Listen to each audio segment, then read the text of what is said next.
Well, the city of eThekwini wants to start billing people who are living under Ingonyama Trust land under its jurisdiction.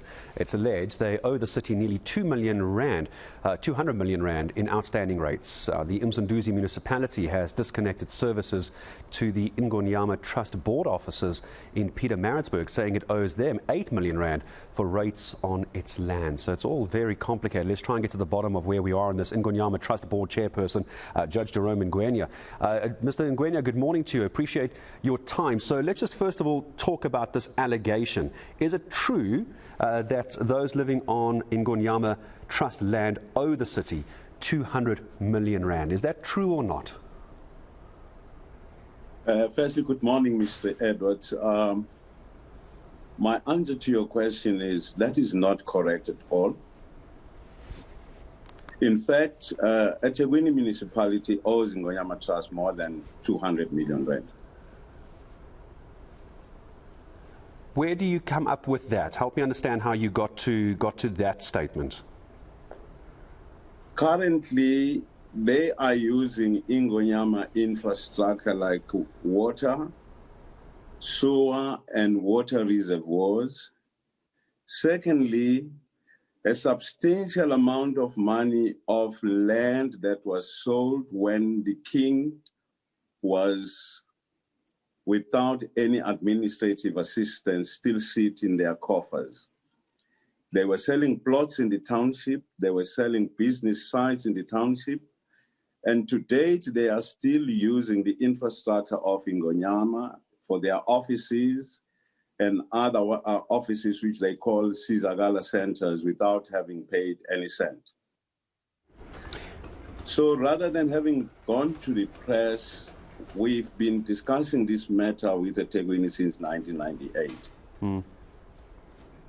Yes, so what you are talking about, the infrastructure where even the water moves on, the sewer moves on, belong to Ingonyama Trust.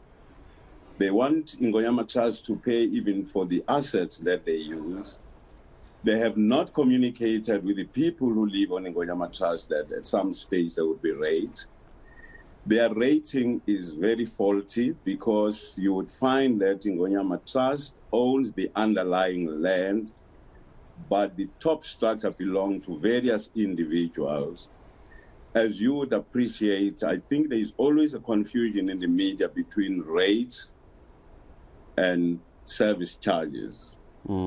So you would have seen even in the front page of the Mercury yesterday that they confuse rates because services get easily disconnected if you are in areas.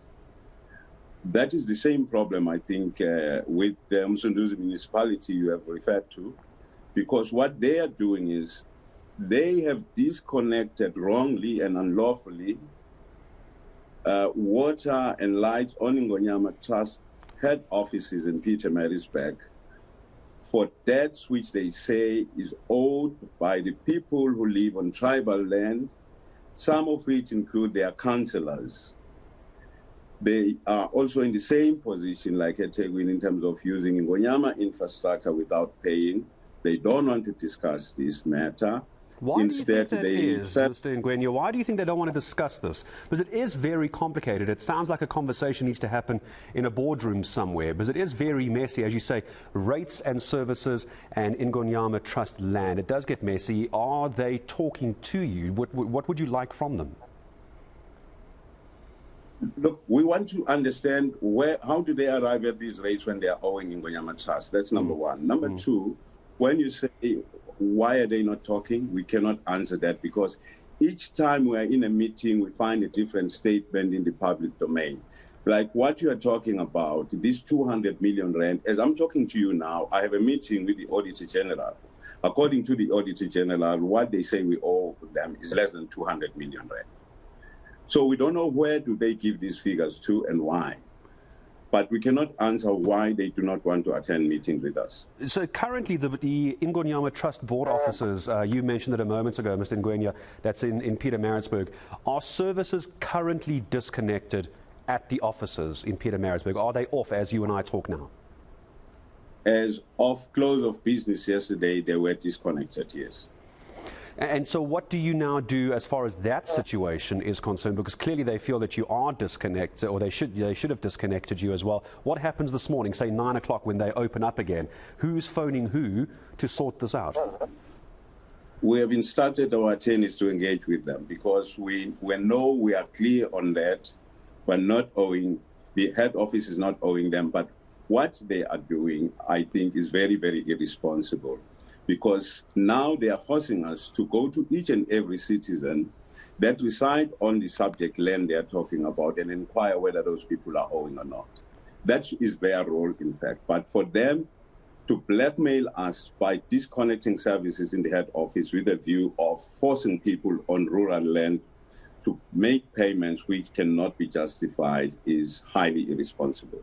Yeah, so last question, you used the word blackmail, and I'm sure many in the Trust would agree. Would you say this could go as far as bullying in public opinion?